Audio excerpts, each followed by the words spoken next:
Magsimula sa ating updates for today's video ay nais ko po muna magpasalamat sa lahat ng mga legit viewers, subscribers at ang lahat ng mga legit na nagmamahal at sumusubaybay sa lahat ng ating mga updates.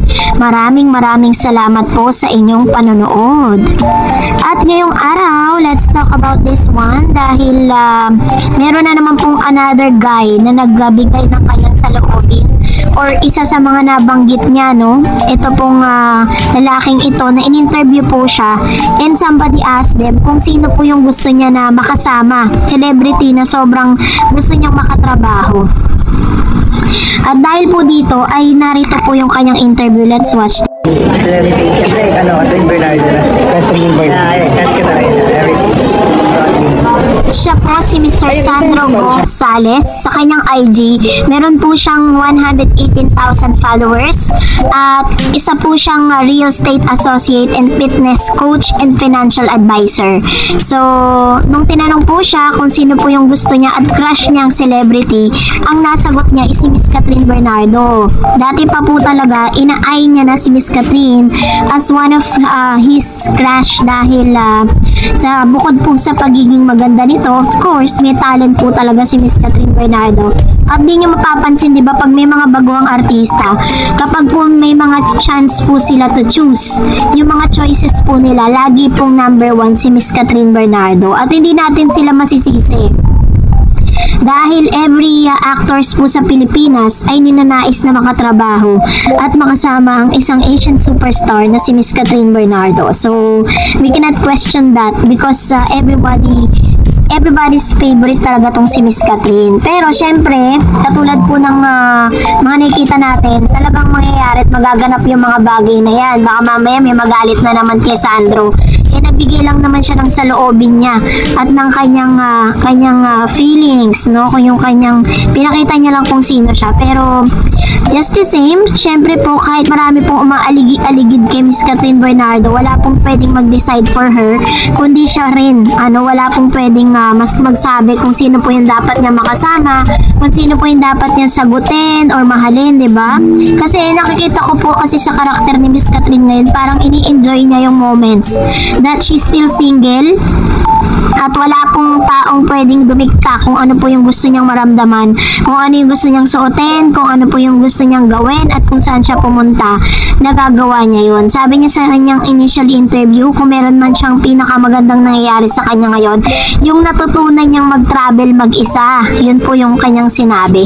So anyways, eto na, no, dahil nakakaloka to, dahil galit na galit ang ilan sa mga Katniel fans nang makita ang ilang mga kababuyan or parang kabastusan na ipinost kasi meron pong Katniel fan page na nagpost nito. Pinromote niya po yung movie ng Hello Love Again. Sabi niya, Hello Love Again exclusively in cinemas this November 13. Don't miss it everyone. Hello Love Again #Catherine Bernardo.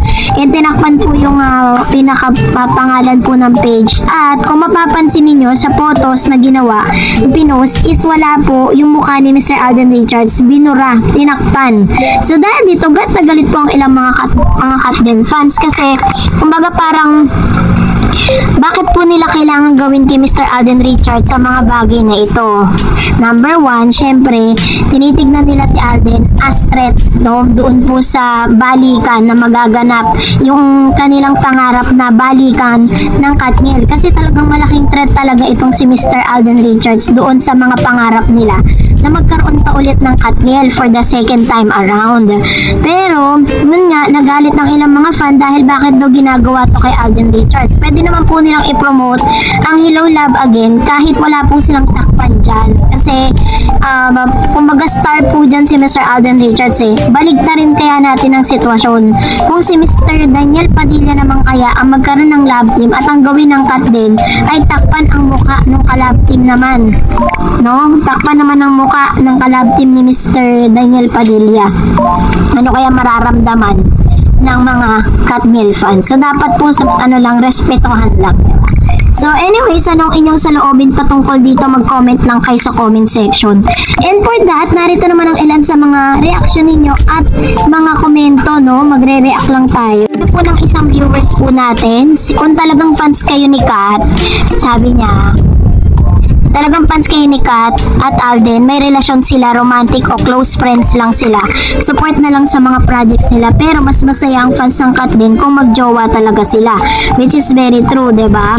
Tama naman yung sinabi dito ng isang viewer natin na kahit ano pang ilabas po nila o kahit ano pa yung maging outcome, no, pagkatapos po ng movie may aminin man sila't wala, ang importante sinuportahan po natin sila. And of course, sabi ni Ma'am si Annabel Garde, salamat po Miss Dar-Ed sa pagsagot. Hoping talaga na magkaroon sila ng teleserye para makikita natin sila palagi araw-araw. Which is true, 'di ba? Yun yung pangarap ng lahat ng mga Katde na magkaroon sana, kasi blockbuster talaga yan, panonoorin talaga ng tao yan, hindi katulad ngayon ng teleserye ni Mr. Alden Richards. Ngayon medyo tagilid hindi po nila natatapatan masyado ang kanilang yung katapat na na kanilang programa. So panoorin po natin, suportahan natin si Alden Richards sa kanya pong teleserye kasama po ang ilang mga stars ng GMA, dahil isa po yan sa mga biggest project po nila, napapanood po yan sa Netflix at saka po sa GMA7. Pero ang alam ko kasi parang mas malakas sila sa Netflix kesa po sa television. Sabi ni Ma'am si Annabel Garde, yes po, tama kami stars, baka magulat na lang mga bashers pag nag-start na ang promotion ng HLA. Wait na lang natin and go signal lang admin and direct copy na tapos na ang editing ng movie ng HLA. Ayun.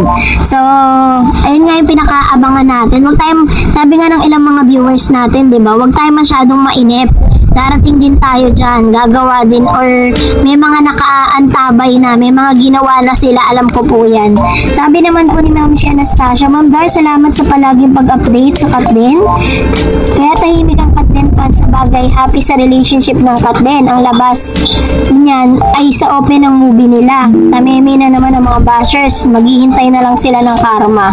Tapos sabi ni Ma'am si Herminia Mangalin, yes Miss Dar-Ed. Ayan, salamat po sa inyong komento, no, sa inyo pong pagbibigay ng inyong mga saloobin patungkol dito.